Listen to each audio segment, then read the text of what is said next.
¿Qué tal amigos? ¿Cómo están? Gracias por permanecer en Congreso Televisión. En esta oportunidad nos acompaña la congresista Jenny Vilcatoma de la Cruz para conversar precisamente sobre Parlamérica 2018. Ella ha participado hace unos minutos nada más en un tema realmente importante: ética y probidad en los diferentes parlamentos, en el Congreso de la República. ¿Cómo está, congresista? Bienvenida. Buenas tardes, muchas gracias.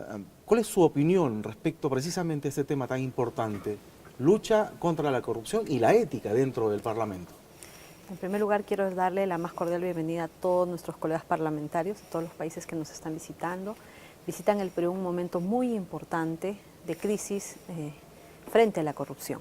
Somos un país resiliente, debemos salir adelante y este Parlamento o este evento internacional sirve para poder poner sobre la agenda, sobre la mesa, temas que no son aislados en el Perú, sino son temas críticos que se están viviendo en varios países de Latinoamérica. Uno de ellos, los actos de corrupción de la empresa Odebrecht, las empresas brasileñas, cuál ha sido el impacto en el ámbito legal, en el ámbito del Poder Ejecutivo, el ámbito del Poder Legislativo y asimismo, por otro lado, cómo es que se tiene que abordar las investigaciones por corrupción en los órganos de control interno. En el Parlamento, por ejemplo, cómo debería estar conformada una comisión de ética, en las instituciones del Estado, cómo deberían formarse y a dónde deberían pertenecer estos órganos de control. Una idea que ha saltado a la luz de manera casi unánime es que estas comisiones o estos órganos de control ya deberían ser creados de forma independiente y de forma externa a las instituciones donde laboran los funcionarios que podrían ser investigados. Ahora bien, estábamos conversando con la congresista Lizárraga, me parece, de México, y nos decía que uno de los escollos más importantes de la lucha contra la corrupción es que el Ejecutivo, por ejemplo, nombre al Procurador de la Nación. Así es. Y esto tiene que acabarse de una vez por todas. ¿Hay alguna propuesta o cómo se podría hacer precisamente para poder dividir este tema? Así es, en mi intervención he podido desarrollar la situación de corrupción generalizada que estamos viviendo, y no en este gobierno, sino en todos los gobiernos que han antecedido al señor Martín Vizcarra, y he podido también poner sobre relieve el tema de la autonomía de la Procuraduría General de la República, órgano que no existe pero que esperamos pueda ser creado muy pronto por el Congreso. En este caso hay un conflicto, cómo es que un procurador puede denunciar actos de corrupción de funcionarios de alto nivel o del mismísimo presidente de la República cuando es el presidente de la República quien lo nombra. Esta situación de tener en riesgo su cargo, ¿no?, o algún tipo de acto de persecución es lo que está generando este círculo vicioso, que no tengamos una autoridad con la debida autonomía e independencia que pueda representar los intereses del Estado, no del gobierno de turno, no del presidente de turno, en los procesos judiciales. Si el procurador no tiene posibilidades, no tiene facultades para participar de una colaboración eficaz, ¿qué estamos haciendo? ¿Estamos luchando contra la corrupción? No, estamos favoreciendo la corrupción, porque si el procurador no se entera de aquellos puntos que van a favorecer para que se pueda probar el delito y finalmente se pueda cobrar la reparación civil, estamos hablando de un procurador pues que tiene sus facultades recortadas. Sacar leyes desde el Ejecutivo que pretendan que sea un órgano diferente al Poder Judicial el que ordene los embargos para cautelar las reparaciones civiles también es un contrasentido, porque se entiende que el Código Procesal Penal, ¿no?, y el Código de Procedimientos Penales en la legislación o el anterior, que también se encuentra vigente, ¿no?, tiene medidas previstas para dictar medidas de embargo que cautelen la reparación civil futura. Pero ¿qué tenemos? Un Ejecutivo que saca normas y que en algún momento también el Congreso ahora se ha hecho parte, ¿no?, que buscan más bien encontrar formas diferentes a un tratamiento distinto al que tiene cualquier investigado en un proceso penal, ¿no?, que es dictarse medidas cautelares para que se pague la reparación civil. Entonces, si tenemos un procurador que le tiene que pedir permiso al presidente para denunciar, ¿en qué estamos? ¿Existe una verdadera lucha contra la corrupción? De ninguna manera. Si tenemos un procurador, como digo, que no puede participar en las colaboraciones eficaces, no tenemos una lucha eficaz contra la corrupción. Si tenemos colaboradores eficaces que ni siquiera pueden salir a declarar ante los medios e informar a la ciudadanía sobre el avance, pese a que la norma lo permite, entonces estamos hablando de una institución realmente mellada, de una institución golpeada cuyos representantes o integrantes prácticamente sirven a los intereses del gobierno de turno y no realmente en esta lucha, ¿no?, frontal contra la corrupción. ¿Existe alguna medida legal, constitucional, para poder dividir esto de tanto procurador como Nosotros ejecutivo? hemos hecho una propuesta legislativa que se encuentra en la Comisión de Constitución, cuya aprobación se frustró en la legislatura anterior, que busca lograr la autonomía constitucional de esta institución para que pueda ser su procurador nombrado, ¿no?, por autoridades o por un mecanismo alejado totalmente del poder político. Esa posibilidad estuvo a punto de ser aprobada en el Pleno, de alguna manera fue devuelta a la Comisión de Constitución. Creemos que si los partidos políticos que integran el Parlamento, Fuerza Popular, que es el partido político con mayor número de congresistas en el Parlamento, quiere luchar coherentemente contra la corrupción, este debería ser uno de los proyectos de ley que debería merecer prioridad y finalmente ser aprobado, porque se trata de una modificación constitucional que requeriría en la votación de 2 legislaturas continuas. Ahora bien, el Parlaméricas es realmente importante porque permite, y me imagino ha permitido también a usted, recoger experiencias, testimonios y realidades que se pueden, digamos, aplicar en nuestro país. Sí. ¿Cuáles han sido las más importantes recogidas? Hay una que es general, el tema de la corrupción precisamente, y que Odebrecht ha estado metido en varios países. Así es.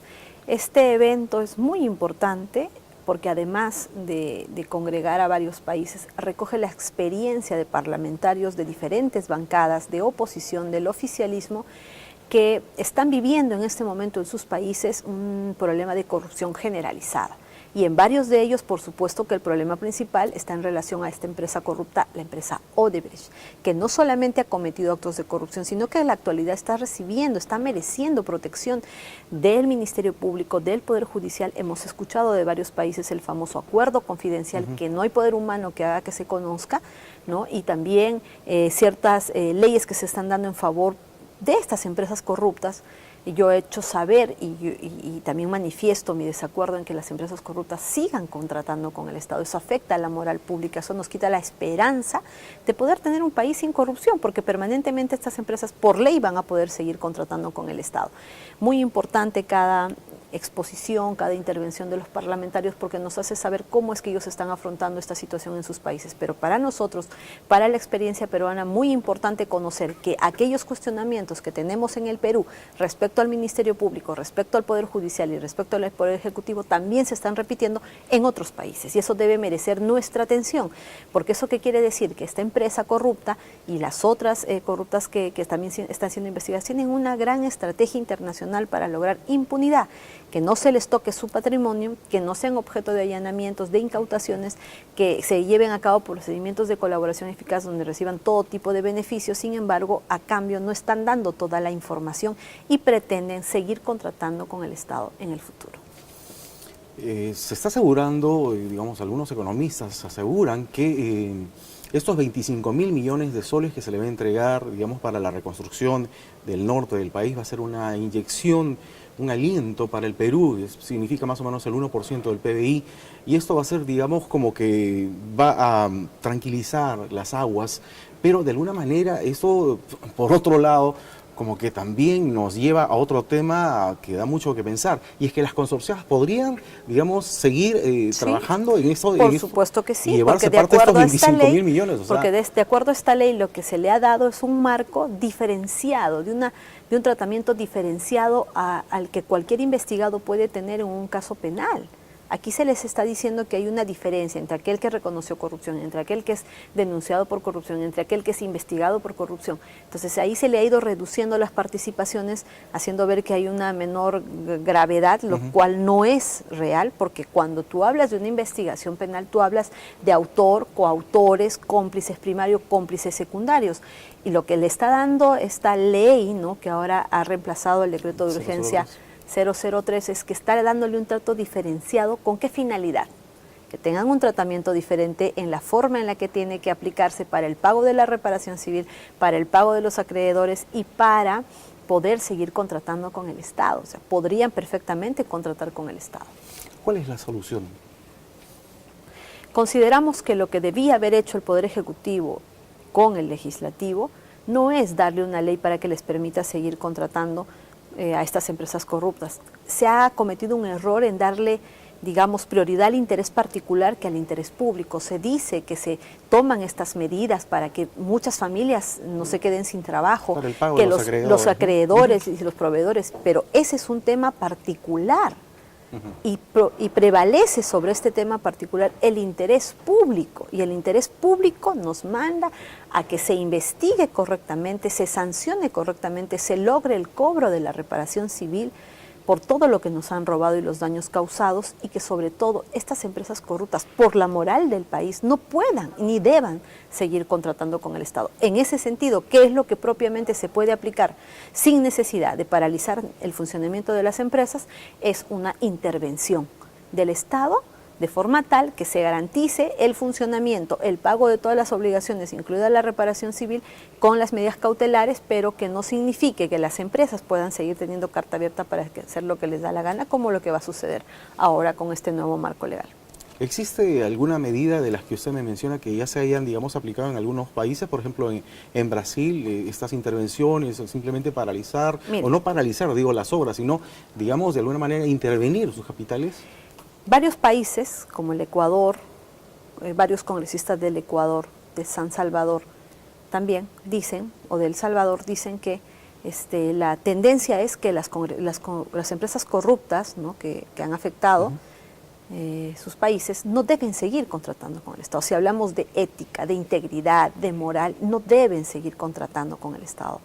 Sin embargo, hay pronunciamientos también que dicen que no debería afectarse el trabajo de muchos ciudadanos, pero como le digo, por encima del interés particular está el interés público, y es lo que nosotros deberíamos también tener claro en este país.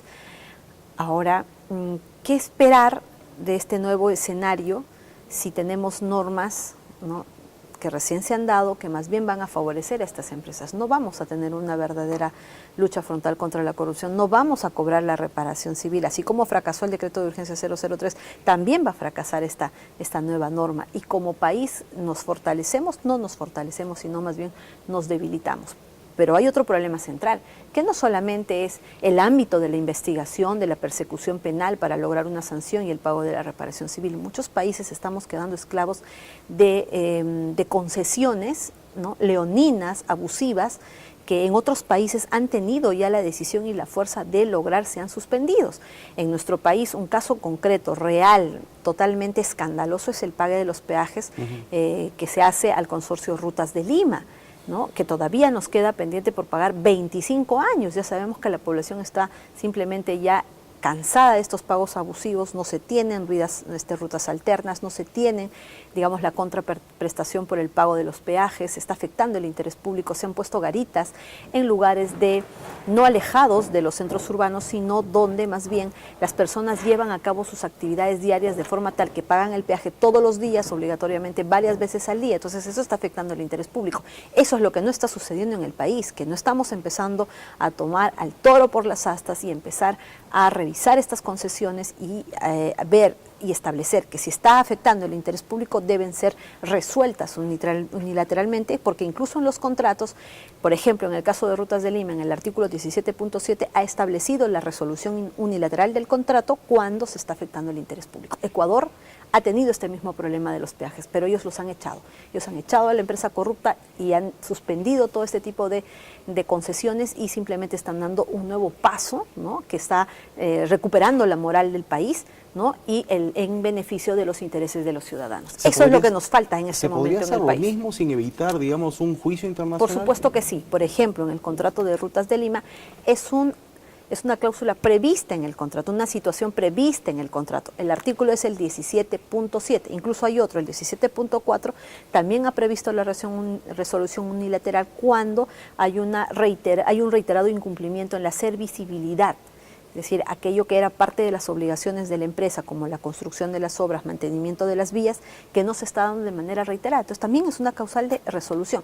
Eso permitiría, ¿no?, que se acaben estos contratos que no se tenga que ir a un arbitraje ni tampoco el pago de penalidades, sino se haga una liquidación, se notifique 180 días antes al consorcio, se haga una liquidación y con todo lo que ya le hemos pagado y con todo lo que la empresa ha cobrado, que es casi el 400% de beneficio de ganancias, generando un desequilibrio financiero que, como le digo, da lugar a la resolución unilateral del contrato, tendríamos que ya tener una voz por parte de la Municipalidad de Lima que tome esta decisión de resolver los contratos, lo cual no nos va a llevar al riesgo de penalidades o de, digamos, pagos por esta resolución. Congresista Jenny Vilcatoma, como siempre, un gusto y muy interesante conversar con usted. Muchísimas gracias. Gracias. Amigos, hasta aquí este bloque de esta transmisión extraordinaria que hemos llevado a ustedes desde las 7 de la mañana con motivo de esta reunión internacional de parlamentarios en Parlamérica 2018 precisamente y aquí en el Palacio Legislativo. Muchísimas gracias por su atención. Lo invitamos a seguir con la programación de Congreso Televisión porque tenemos mucho más todavía y por supuesto los detalles esta noche en nuestro noticiero central a través del canal 550 de Movistar y todas nuestras plataformas online. Muchísimas gracias nuevamente y quédense con nosotros. Somos Congreso Televisión.